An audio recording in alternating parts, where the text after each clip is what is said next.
Innallaha la yastahyi an yadhriba masalan ma ba'udatan fama fawqaha فأما الذين آمنوا فيعلمون أنه الحق من ربهم وأما الذين كفروا فيقولون ماذا أراد الله بهذا مثلا يضل به كثيرا ويهدي به كثيرا وما يضل به إلا الفاسقين.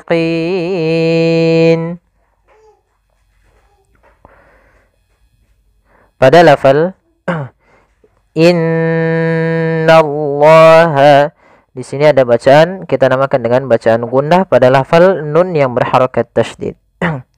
Maka sobat Quran, bila kita mendapati ada huruf nun dia berharakat tasydid atau dia huruf mim yang berharakat tasydid, maka kita namakan dengan bacaan gunnah. Langkah membacanya atau cara membacanya yaitu kita menahan suara nunnya di sini. Maka ditahan sepanjang 2 harakat. Tidak langsung dibaca innallaha, tapi ditahan dulu sepanjang 2 harakat untuk menyempurnakan bacaan gunnahnya. Innallaha. Kemudian lafal na tipis bertemu dengan lafal Allah. Maka di sini kita masuk kepada ahkamul lamat, hukum-hukum berkenaan dengan huruf lam, yaitu hukum lam atau lam itu ada 2, lam tebal dan lam tipis. Nah, di sini kita membaca dengan lam tebal pada lafal Allah, yang mana ketika kita mendapati lafal Allah atau lafzul jalalah sebelumnya fathah atau dhammah, maka lamnya menjadi tebal. Nah, karena di sini nanya tipis dia berharakat fathah, tidak boleh baca nallah. Nanti nanya tebal, tapi dia innallaha. Nah tipis. Innallaha la. Kemudian pada lafal Allah sendiri ini ada bacaan kita namakan dengan bacaan mad tabi'i, yaitu adanya fathah. Ya, di sini pada dasarnya lafal Allah itu ada fathah yang berdiri, fathah bertemu alif atau dia ada alif yang berdiri. Nah, tapi kita merujuk kepada orang Arab, mereka ketika lafal Allah mereka memanjangkannya. Kemudian innallaha la. Kemudian pada lafal la tipis, yaitu ketemu dengan alif, maka dia hukum tajwidnya namanya mad tabi'i, yaitu fathah bertemu alif, panjangnya 2 harakat. Kemudian la yastahyi pada lafal sin, ini sin sukun, huruf nun sukun. Maka di sini kita ulang innallaha la yastahyi. Yas, sempurnakan sinnya baru lanjut. Kemudian ha di sini memiliki sifat hamas, yaitu apa itu hamas? Hamas artinya jaroyanun nafas, mengalirnya nafas kita ketika membacanya. Maka maka la yastahyi. Kemudian pada lafal yi di sini la yastahyi ayyadriba, ada bacaan di sini kita namakan dengan bacaan mad jaiz munfasil. Mad artinya panjang, jaiz artinya boleh, munfasil artinya terpisah. Apa yang dimaksud dengan mad jaiz? Sebenarnya mad jaiz itu adalah apabila ada huruf hamzah yang datang setelah huruf mad. Di sini huruf madnya berupa ya, bertemu pada itu saat setelahnya ada huruf hamzah, dan hamzah tersebut di lain kata, maka dinamakan dengan mad jaiz. Jadi intinya mad jaiz ini merupakan cabang daripada mad far'i. Mad itu terbagi 2, mad tabi'i atau mad asli dan mad far'i, cabangnya. Nah, cabang ini berkaitan dia ya, biasanya dari mad yang 2 harokat karena bertemu dengan hamzah, maka di sini mad disebabkan karena adanya hamzah.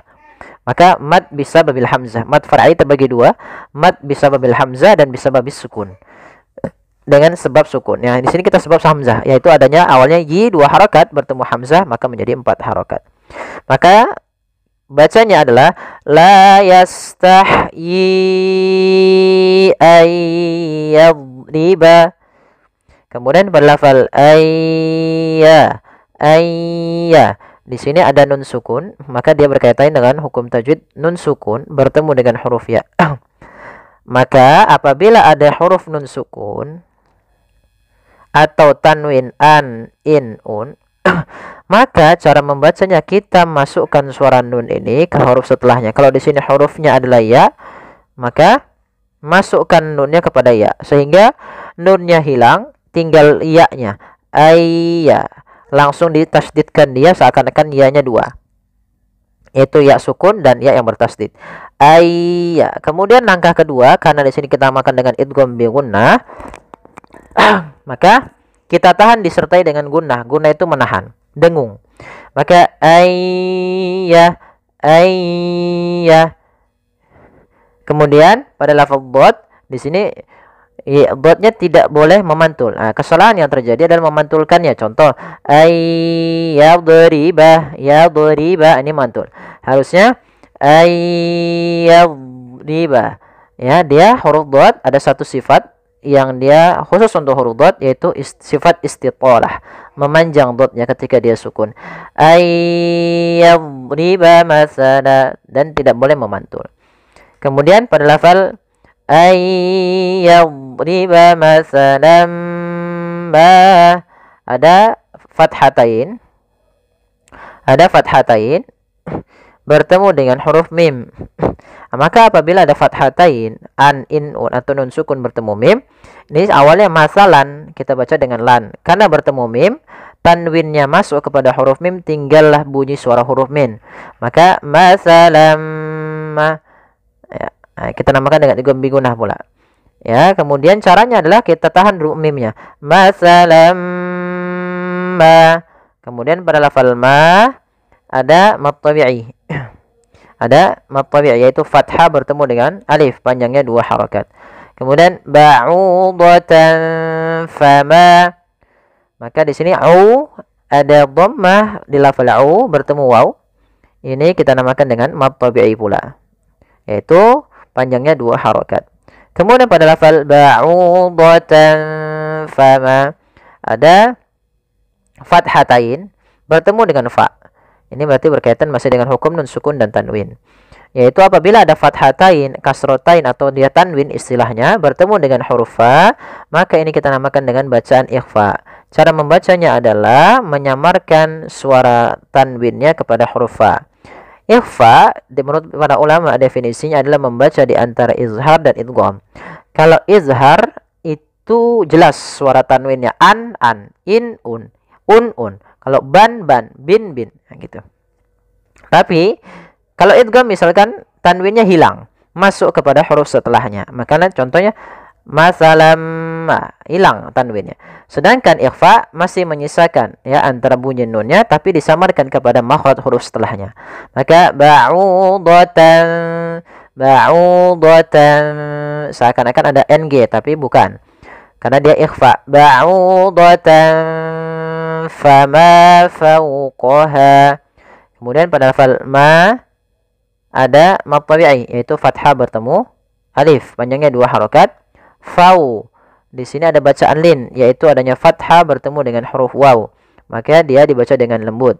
Fawqaha. Kemudian kita wakaf pada huruf yang di sini ada tanda wakaf, yaitu berupa huruf jim.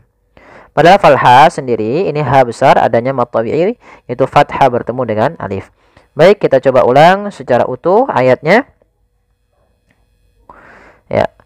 Innallaha la yastahyi an yadriba masalan ma ba'udah an yadriba masalan amma ba'udatan fama fawqaha.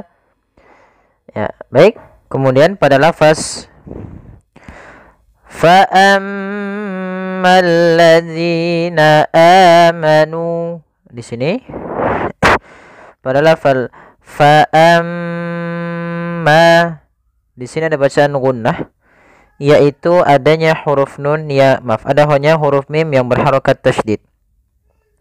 Maka apabila kita mendapati adanya mim berharokat tasydid atau nun berharokat tasydid, maka ini kita namakan dengan bacaan gunnah. Cara membacanya itu kita tahan surah nya. Fa amma baru dibaca. Kemudian fa ammal ladzina, di sini ada alif lam, yaitu kita namakan dengan alif lam syamsiyah, yaitu alif lam yang ditulis tapi tidak dibaca, sehingga ini langsung ke huruf lam yang ketiga.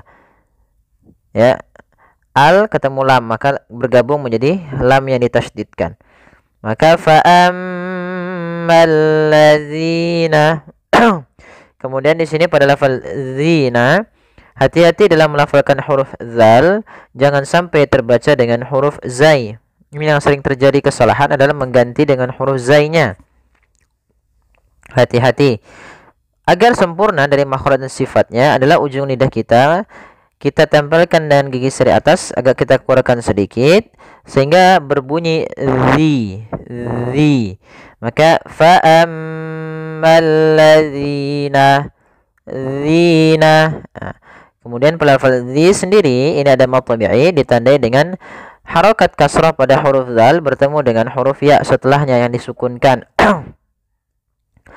Maka apabila ada kasrah bertemu ya sukun, kita namakan dengan mad tabi'i, panjangnya 2 harokat.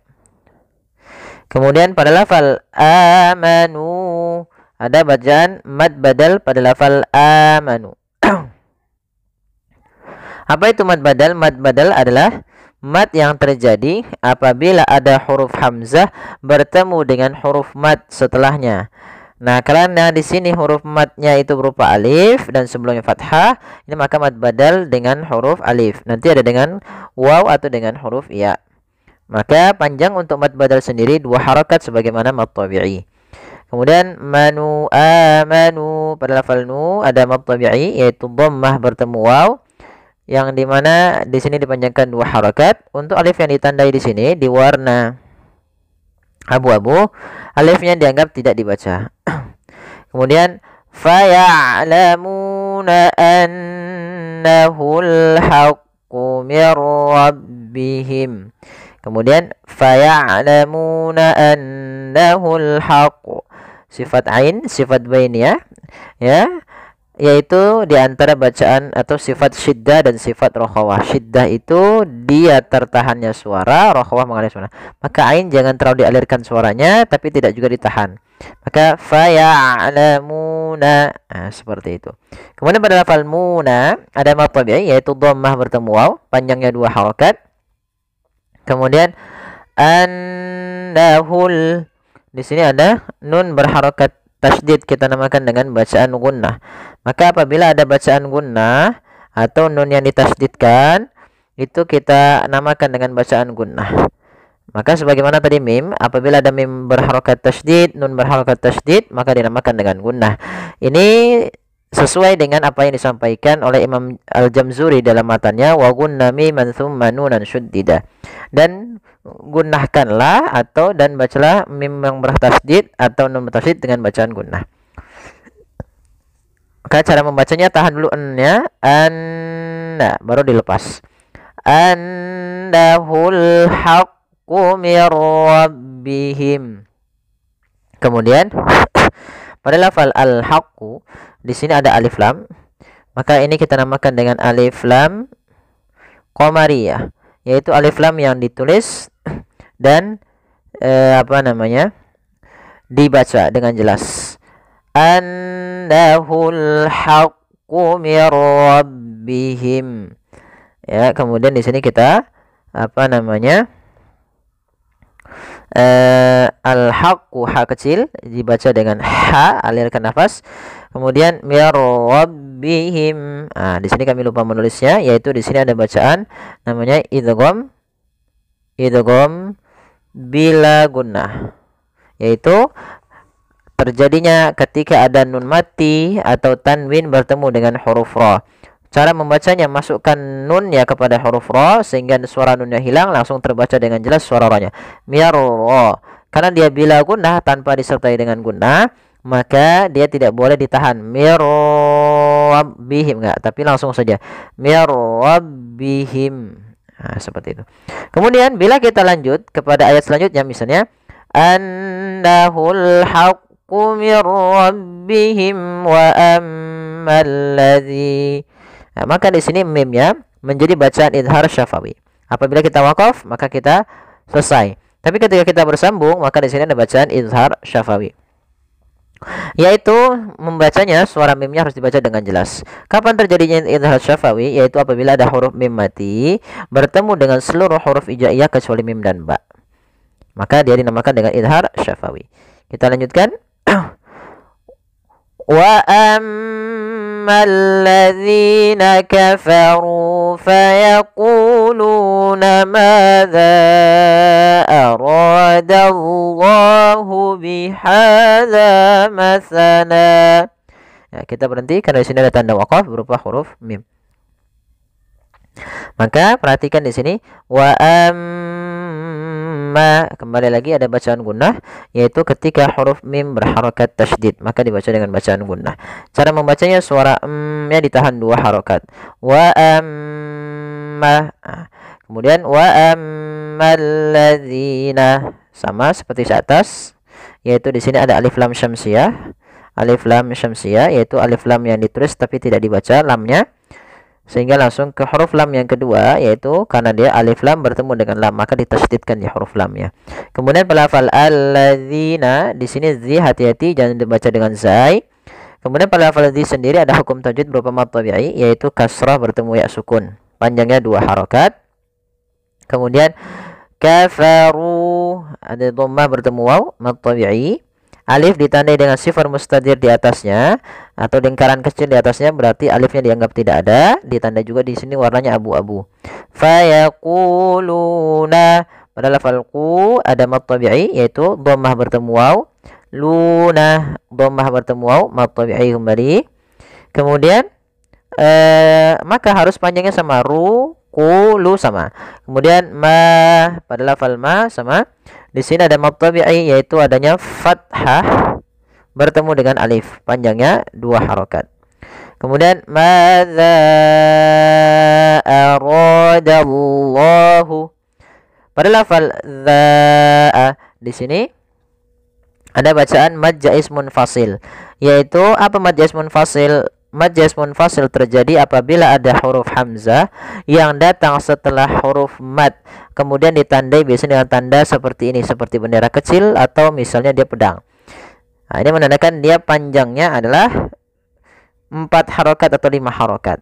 Maka mad jaiz munfasil dalam riwayat Imam Syatibi atau Imam Hafiz an Asim dalam jarulnya Imam Syatibi, kita panjangkan 4 atau 5 harokat. Ada mengatakan 4 harokat, 5 harokat pun kuat. Maka kita panjangkan za-nya, hati-hati juga jangan terbaca dengan zai, tapi tetap za, yaitu ujung lidah menempel dengan gigi sari atas. Madza arada, baru dibaca dengan panjangkan za-nya dulu 4 harokat, baru kita baca a-nya. Kemudian pelafal ra, di sini ada mad tabi'i, fathah bertemu alif, ra-nya dibaca dengan tebal karena ra berharokat fathah. Kemudian aradallahu, aradallahu. Kemudian di sini lafal Allahnya tebal, yaitu lafzul jalalah. Kemudian dia juga termasuk mad tabi'i, panjangnya 2 harokat. Kemudian bihadza, pada lafal ha ada fathah bertemu alif, yaitu mad tabi'i, panjangnya 2 harokat. Kemudian dza, di sini juga mad tabi'i, fathah bertemu alif. Kemudian masalah. Nah, awalnya masalan, karena kita waqaf, ini kita namakan dengan mad iwad. Kapan terjadi mad iwad? Apabila ada fathatain bertemu dengan alif di akhir bacaan, misalkan ada ban. Kemudian kita wakaf di akhir bacaan ban, maka kita bukan lagi bacaan masalan, tapi kita baca dengan ba panjang. Karena di sini kita namakan dengan mad iwad, yaitu kita menggantikan fathatainnya menjadi panjang sebagaimana mad tabi'i. Kita panjangkan pada lafal la 2 harakat. Maka kita coba ulang, lengkapi dari ayat awal dari fa'amal ladzi sampai masalah. Fa'ammal ladzina amanu faya'lamuna annahul haqqu min rabbihim wa ammal ladzina kafaru fayaquluna madza arada Allahu bihadza masala يضل به كثيرا ويهدي به كثيرا وما يضل به إلا الفاسقين. Pada lafal yudhillu, dha di sini huruf isti'la termasuk huruf tafkhim, maka dia tetap ditebalkan, bukan yudillu tapi yudillu. Kemudian lamnya tipis. Yudillu bihi katsira. Pada lafal hi di sini ada bacaan mad silah qasrah, yaitu apabila ada hak dhamir kemudian ya bertemu dengan setelahnya ada huruf ya yang disukunkan atau huruf waw. Nah, di sini ini berkaitan dengan hak dhamir. Apa itu hak dhamir? Hak yang menunjukkan kata ganti dia. Maka di sini kita panjangkan untuk mad silah qasirah sepanjang 2 harakat. Katsiran wa, hati-hati. Nah, kemudian di sini kembali ada lafal si. Di sini ada mad tabi'i. Mad tabi'i, yaitu adanya kasrah bertemu dengan huruf ya. Maka kita panjangkan lafal si 2 harakat. Hati-hati dalam melafalkan huruf si, karena di sini jangan dibaca kasiro. Sering terjadi kesalahan yaitu membacanya dengan kasiro, dengan sin. Padahal di sini adalah huruf sa. Untuk menyempurnakan makhraj daripada huruf sa, kita harus mengetahui posisinya dulu, tempat keluar hurufnya, yaitu ada di mana ujung lidah kita menempel dengan gigi seri atas. Kasi, sa, si, su. Nah, katsirawa. Kemudian di sini ada ron ketemu waw, maka di sini ada hukum tajwid idgham bi gunnah. Cara membacanya yaitu kita memasukkan tanwin ya kepada huruf waw. Ya, kemudian ditahan disertai dengan gunnah atau idgham ma'al gunnah. Idgham disertai dengan gunnah. Maka cara membacanya masukkan tanwin kepada huruf waw, maka dia langsung berbunyi waw. Katsirau, ya, tapi dia menyisihkan ada sedikit. Nah, di sini untuk idgham bi gunnah itu juga kita namakan dengan idgham naqis. Ya, idgham bi gunnah naqis. Itu yang dia naqis, tidak secara utuh sempurna menghilang nunnya, tapi masih menyisakan sedikit. Maka katsirau masuk sambil ke rongga hidung kita. Katsiran wa yahdi. Nah, kemudian pada lafal wa yahdi di sini ada mad tabi'i, yaitu panjangnya 2 harakat ya, ditandai dengan kasrah bertemu ya. Kemudian wa yahdi bihi katsira. Kemudian pada lafal bihi di sini ada mad silah qasrah, yaitu ditandai dengan hak dhamir bertemu dengan huruf yang berbentuk seperti ini. Ini huruf ya kecil. Maka panjangnya 2 harakat. Katsira. Kembali di sini ada mad tabi'i pada lafal si, yaitu ditandai dengan kasrah bertemu ya sukun. Kemudian pada lafal katsira, maka di sini ini kita namakan dengan mad iwad ketika kita waqaf. Yaitu mad iwad. Apa itu mad iwad? Mad iwad terjadi apabila ada huruf yang dia berharakat fathatain bertemu dengan alif kemudian kita wakaf di akhir bacaan kita. Misalkan ban, maka berubah menjadi panjang ba. Apabila teman-teman lanjut ya, misalkan di sini kita melanjutkan kepada huruf wa, maka nanti di sini berubah menjadi berubah menjadi idgham bi gunnah, yaitu tanwinnya dimasukkan kepada huruf waw sambil ditahan. Maka ويهدي به كثيرا وما ya kathiran wama masuk ke huruf waw ya. Kemudian pada lafal ma di sini ada mad tabi'i yaitu fathah bertemu alif, panjangnya 2 harakat. Wa ma yudhillu bihi illal fasiqin. Kemudian pada lafal bihi, nah ini kami salah, bukan mad silah qasirah, tapi di sini kita namakan dengan mad silah tawilah, yaitu mad silah yang dia panjang, qasirah pendek, panjang. Maka di sini ha dhamir untuk panjang mad silah tawilah itu adalah 4 harokat sebagaimana mad jaiz. 4 harokat atau mad wajib. Maka kita panjangan untuk panjang hi-nya adalah 4 harokat. Wa ma yudhillu bihi, ya 4 harokat baru pindah ke i. Wa ma yudhillu bihi illal fasiqin. Kemudian pada lafal illal di sini ada alif lam. Kita namakan di sini dengan alif lam qamariyah, yaitu alif lam yang ditulis dan dibaca dengan jelas. Kemudian pada lafal fasiqin, pada lafal fa ada mad tabi'i yaitu fathah bertemu dengan alif, panjangnya 2 harakat. Hati-hati dalam melafalkan fa, harus ada nafas yang dikeluarkan karena dia sifatnya samus, jaroyanun nafas. Jangan pasikin dengan p gitu ya. Banyak yang mungkin ada yang membacanya dengan pa gitu ya, dengan p. Ya, harusnya tidak dibaca dengan p. Kemudian pada lafal fasiqin, pada lafal qin di sini ada hukum taujid berupa mad arid lisukun. Apa itu mad arid lisukun? Mad yang muncul disebabkan karena adanya sukun arid, sukun yang timbul karena waqaf. Ya awalnya fasiqina, qinya 2 harokat. Kemudian nunnya awalnya dibaca karena kita waqaf, nunnya dimatikan dan diwaqafkan dan disukunkan. Maka fasiqin, karena sebelumnya ada ya sukun, kemudian ada 2 sukun, maka yang pertama dipanjangkan dulu karena di sini menunjukkan huruf mad. Setelah itu baru nunnya dimatikan. Fasiqin. Nah, dalam hal ini untuk panjang mad arid disukun sendiri kita boleh memanjangkan sepanjang 2 harakat, 4 harakat atau 6 harakat. Kita coba ulang. Yudhillu bih. Ya, kita coba ulang lagi ya. Yudhillu bihi katsiran wa yahdi bihi katsiran. وما يضل به إلا الفاسقين. Ya, sadaqallahul azim. Semoga yang sedikit bermanfaat. Jazakallahu khairan. Wassalamualaikum warahmatullahi wabarakatuh.